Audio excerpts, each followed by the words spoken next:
അത് വിശ്വസിക്കാൻ പറ്റുമോ?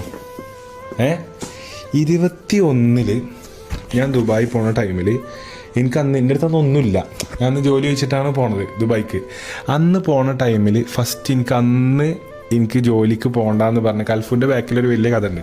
അപ്പം ജോലിക്ക് പോകണ്ടെന്ന് പറഞ്ഞ് ജോലിക്ക് പോകേണ്ട ഒരാളല്ലേ ഈ എൻ്റെ കഴിവിൽ തന്നെ വിശ്വസിച്ച് എൻ്റെ ടാലൻ്റായിട്ട് മുന്നോട്ട് പോകണമെന്ന് പറഞ്ഞിട്ട് അന്ന് അങ്ങനെ കൽഫോൺ എനിക്കൊരു മോട്ടിവേഷൻ തന്നതാണ്. അന്ന് ഒരുപാട് ആൾക്കാരോട് ഞാൻ ജോലി ചോദിച്ചിരിക്കുന്നത്, അതായത് പല മേഖലയിൽ ഞാൻ ചോദിച്ചിട്ടുണ്ട്. ഇപ്പം അടുത്ത് ഒരു ദുബായിൽ നിന്ന് വീഡിയോ കിട്ടീനി, ഞാൻ പണ്ട് സൂപ്പർ മാർക്കറ്റിൽ ജോലി ചോദിച്ചിരിക്കുന്നത്. അപ്പോൾ അതിൻ്റെ ഇടയിൽ ഒരുപാട് ആൾക്കാർ പറഞ്ഞു അതൊക്കെ ഫേക്കാണ്. അതൊന്നും ഫേക്കല്ല. ഞാൻ കുറേ ആൾക്കാരോട് സൂപ്പർ മാർക്കറ്റിൽ, സ്കൂളിൽ, ഹോം ട്യൂഷന്, അതേപോലെ ഒരുപാട് ജോലി ചോദിച്ചു. ഹോം ട്യൂഷൻ ചോദിച്ചിട്ടുണ്ടായിരുന്നു, അതായത് ഹോം ട്യൂഷൻ എടുക്കാൻ പറ്റുമോ, ഫ്ലാറ്റിലൊക്കെ നിന്നിട്ട് ഇങ്ങനെ ഫാമിലീസിലൊക്കെ കുട്ടിയൊക്കെ എടുക്കണം. കാരണം എനിക്ക് ഹിന്ദി ക്വാളിഫിക്കേഷൻ, അറബി ക്വാളിഫിക്കേഷൻ ഒക്കെ ഉള്ളതുകൊണ്ട് അതുപോലെ അറബിക്ക് ടൈപ്പ് റൈറ്റിങ്, അങ്ങനെ കുറേ സംഭവങ്ങൾ കുറേ സ്ഥാനത്തിൻ്റെ പിന്നാലെ പോയി നോക്കിയിരിക്കുന്നത്. പക്ഷെ ഒന്നും ശരിയായില്ല. അവസാനം ഇപ്പം ഈ തട്ടിമുട്ടി ഇങ്ങനെ ജീവിച്ചു പോകാനുള്ളത് ഇതാണ് പടച്ചോ എനിക്ക് എടുത്തു വെച്ചത് തോന്നുന്നു. മാഷാ അല്ലാഹ്, അള്ളാൻ്റെ തീരുമാനങ്ങൾ ഒരിക്കലും എന്താവില്ല, ചെറുതാവില്ല.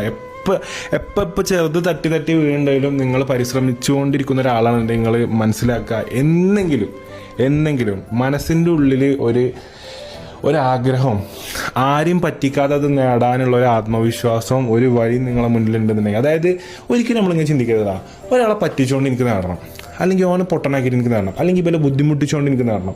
എങ്ങനെ എനിക്കറിയാം, ഒരാളെയും ബുദ്ധിമുട്ടിപ്പിക്കാതെ എൻ്റെ സ്വപ്നങ്ങൾ കൊണ്ട് ഒരാൾക്കും ഒരു ഇടങ്ങേറില്ലാണ്ട് എനിക്ക് സ്വന്തമായി നേടണം എന്നുള്ള ചിന്താഗതി നേടിക്കഴിയുകയാണെന്നുണ്ടെങ്കിൽ ആ നേടിക്കഴിഞ്ഞുകൊണ്ട് എൻ്റെ ചുറ്റുവട്ടത്തിലുള്ള കൂടി ജീവിതമാർഗ്ഗം എന്തെങ്കിലും എനിക്ക് ആ നേടിക്കഴിഞ്ഞാൽ ജീവിതമാർഗ്ഗമല്ല, എന്തൊക്കെ എനിക്ക് എൻ്റെ ആ നേടുന്ന ടൈമിൽ നമ്മളെ കൂടെ ഉണ്ടായിരുന്ന ആൾക്കാർക്ക് എന്തൊക്കെ നേടിക്കഴിഞ്ഞാൽ നമുക്ക് ചെയ്ത് കൊടുക്കാൻ പറ്റും, അതൊക്കെ നമ്മൾ ചെയ്ത് കൊടുക്കണമെങ്കിൽ ലൈഫ്